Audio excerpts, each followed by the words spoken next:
With every gaming franchise, you have your favorite games and what you believe are the best games. If you were to ask me what my favorite Final Fantasy game was, I would say 9. But if you were to ask me what I believe the best game in the franchise is, hands down, my answer would be Final Fantasy Tactics. Of the hundreds of games that I've played in my life, very few of them unite the disciplines of game design as harmoniously as Final Fantasy Tactics. It has some of the most satisfying, rewarding gameplay that holds up just as well now as it did back in 1998. It has some of the best written dialogue and characters of any game ever made. And of course, the musical score, done by Hitoshi Sakimoto and Masaharu Iwata, somehow manages to stand alongside the masterful works of Nobuo Uematsu from the main series. For all its brilliance, though, figuring out the best way to get into the game can be a little bit tricky. First, there have been numerous versions of the game. There's the original PlayStation 1 release, the one for the PSP, and the smartphone version, each of which have their own unique charms and quirks. Plus, even though the gameplay is amazing, it does have an initial difficulty curve that some people simply aren't going to want to work past. That said, I'm happy to tell the world that these issues are now, thankfully, a thing of the past. Final Fantasy Tactics: The Ivalice Chronicles is now available on all platforms, and it is easily, in my mind, the best, most enhanced, and complete version of the game. Now, before I say another word about the game, I need to say two very important things. One, this video is sponsored by Square Enix. But two, you should also know that I almost never do sponsored videos unless it's a product that I genuinely believe in. Given that Final Fantasy Tactics was already one of the greatest games ever made, the developers behind this enhanced version would have to make a serious effort to somehow make it worse. And they certainly did not. This version of Final Fantasy Tactics is not just the most accessible to newcomers, whether it's to the game itself or the tactics genre, it is the most palatable to longtime fans, with its endless quality of life additions and options. Guys, I've had an absolutely wonderful time replaying this game, and I want to do everything I can to encourage old fans to try out this version, while also trying to bring new players into the fold so the game can, ideally, garner the same level of praise that the most popular FF games have. Before I get into specifics, I will let everybody know that this video contains no story spoilers, and all the gameplay you see will come from the first half of the game. Second, remember to hit the like button because that helps me out a lot, and make sure to subscribe because I have more Final Fantasy content coming up in the near future. Now, let's start with a quick synopsis of what Final Fantasy Tactics is all about. The game is set in the medieval-themed fictional world of Ivalice, a world that, up until the beginning of FF Tactics' story, had been embroiled in a war that had lasted for 50 years. Now that the war is over, the two primary combatants, the kingdoms of Ivalice and Ordalia, must now deal with their own internal issues. This is especially the case for Ivalice, who were the losers in the war. Unfortunately, the omnipresent economic strife plaguing Ivalice's population are more or less unattended to, for two of the kingdom's noble families are preoccupied with fighting over who should be the successor to the throne, now that their most recent regent has died. One noble is known as Prince Larg, who leads the army known as the Order of the Northern Sky, and the other noble is Duke Goltana, who leads the Order of the Southern Sky. This dispute births what is known as the War of the Lions.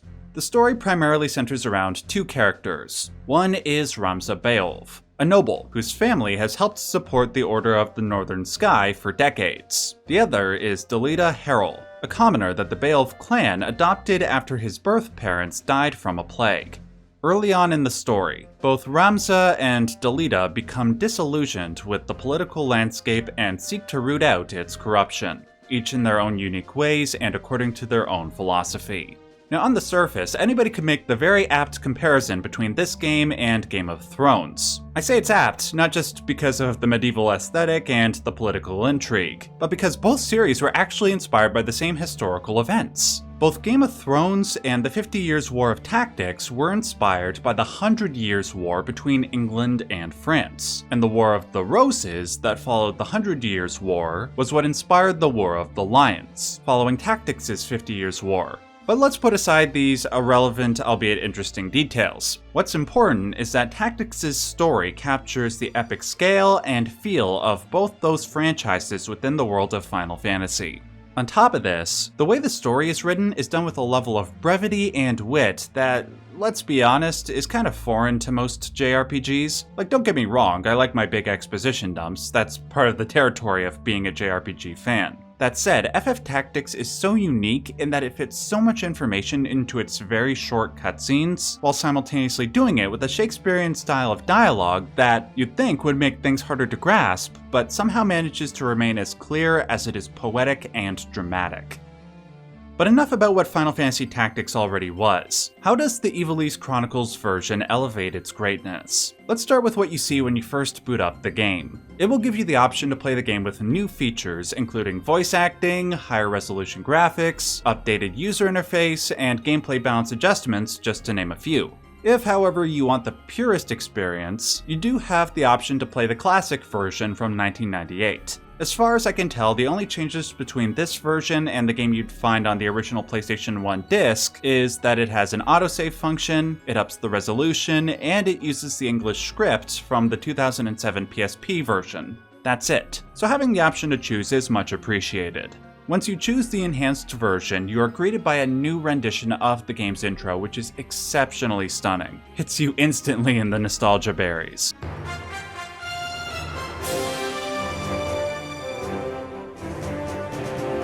Now let's get to the good stuff. First, the UI. All the menus have received a slick polish and are much easier and faster to navigate. This is especially true for the world map. Each location has new artwork and area information for you to read. You check this out by pressing the square button on a PlayStation controller or whatever your console equivalent is. When you do this, you see the new artwork as well as what the area's merchants specialize in. For example, on this menu, you can see that Igros Castle is where you would want to purchase bows for your archers. This is really helpful because now I don't have to memorize which locations have what weapons and armor. Now, let's say you wanted to go get a bow and arrow from Igros Castle, but you're on the other end of the map. Longtime FF Tactics fans will remember that the journey there could sometimes take 15 minutes to half an hour because you have to deal with random, unavoidable encounters along the way. And things could get really bad if you had some of your best party members performing errands, which would result in you getting ambushed and losing all your game progress by facing unwinnable battles. Now, when a random battle is triggered, you have the option to fight them or not.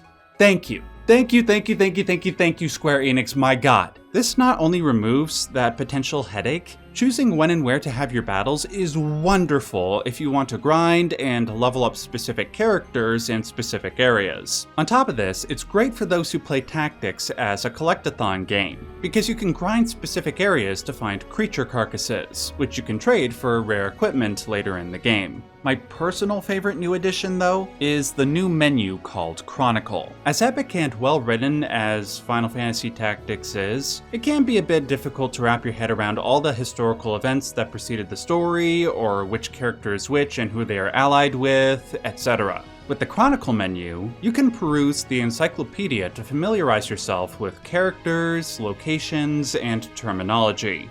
There's the State of the Realm menu, which is a timeline of when all the events take place. So if you step away from the game for a long time and forget everything, this will very quickly bring you up to speed. There's the Events menu, which allows you to review and replay previous cutscenes, which I love to do because I just love watching the cutscenes from the PSP version. They are so damned beautiful. The last major submenu that I want to mention is the Reading Materials, which is a place where journals and short stories you have discovered can be read. It even has a bookmark function that lets you return to the section you left at if you tire of reading. There are 3 more submenus that are called Stratagems for Battle, Lessons in Leadership, and Academic Report. The first 2 are great places to learn about the game's expertly crafted, timeless battle mechanics, and the Academic Report shows information on how to obtain certain in-game trophies, which is great for my fellow achievement hunters. Now, speaking of battle mechanics, let's look at how some of those got improved. The best new battle mechanic easily, by far, is the ability to speed up combat. It's the best quality of life feature in all the Final Fantasy remasters, and it's the best one here. How many times when you'd grind a battle would you put down your controller for a minute or two while the enemy would perform their turn? Or mindlessly skip dialogue because you failed the previous fight and now you have to listen to it all over again? No longer a problem. Now, where the usual battle would last 10 to 15 minutes, you can finish it in 5 minutes or less.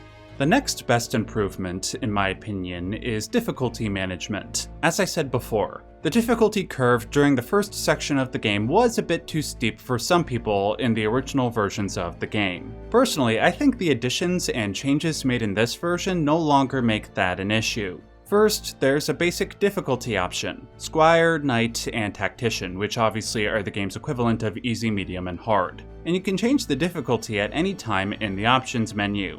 Second, there are a variety of pop-up tutorials which are very helpful and not at all bothersome, and they don't hold your hand to such a degree that everything becomes mindless. Third, when you're in battle, you can pause by pressing the start button during an enemy's turn or square during your turn. When you do this, you can hover over enemy units and uncover information about them, like what they're weak to. Fourth, you can leave white marks on certain tiles to help you remember where enemies are casting their spells and their area of effect or whatever, which is the type of stuff that I'm always forgetting.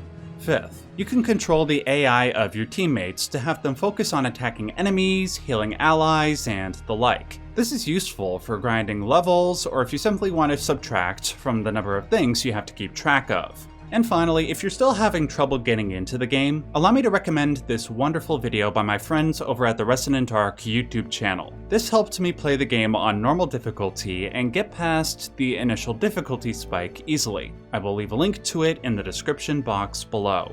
A couple of final notes on battle mechanics is that the Ivalice Chronicles has streamlined the class UI and their upgrades. Now you have job trees that show you how to unlock additional classes. For instance, you unlock the white and black mage classes by leveling up the chemist job. What's more, you can check out summaries of the specific job you want to learn about simply by pressing a button. This is very useful to learn about what the specific job can equip and their skills. And finally, there are the combat sets. Let's say you wanted Ramza to be a hybrid of an archer knight that wields a crossbow and a shield, but you also want him to be a summoning thief that can steal enemy equipment and call upon summons like Shiva and Golem. Now you can save and switch between these loadouts with the click of a button. Very, very convenient. Now the final thing I want to touch upon, my absolute favorite part of the entire game, is the voice acting, and how it not only elevates the already amazing script, but makes it feel new. You know that feeling, let's say, like when a book is transformed into a movie, and you're afraid that the interpretation you envisioned won't match? I can safely say that this isn't the case for the Ivalice Chronicles. The voice actors chosen for the cast are all fantastic. Not a single part feels miscast, nor a line miscommunicated. The actor for Dalida conveys his unending inner philosophical conflict. The actor for Ramza consistently maintains the character's air of virtue and compassion. And so you offer us pity for all the good it will do our cause. Nay, I will not be taken by your honeyed words. I have heard my share of noble lies. I'll hear no more. My words are not false. I wish to help. I truly do. Mayhap I am powerless, as you say. But ere you continue on this bloody path, will you not consider another? Work together with me. Or even use me if you'd rather. I ask only that you try for peace. This was so important because the whole script is written with a Shakespearean style of prose that could have easily been misdelivered. And like the best Shakespeare adaptations, even the most impenetrable sentences in Final Fantasy Tactics can be enjoyed because the actors understood how to deliver the lines in a way that everybody could get them. I love this version of the game. More than almost any other remaster I ever played, it made me feel like I was playing Final Fantasy Tactics again for the first time. And now you can also experience its addictive gameplay, the best writing in the series, some of the best music in gaming, all in its most accessible form. Oh, and I almost forgot, without a single microtransaction. Nope, they didn't even think to put Cloud as an unlockable character behind a paywall.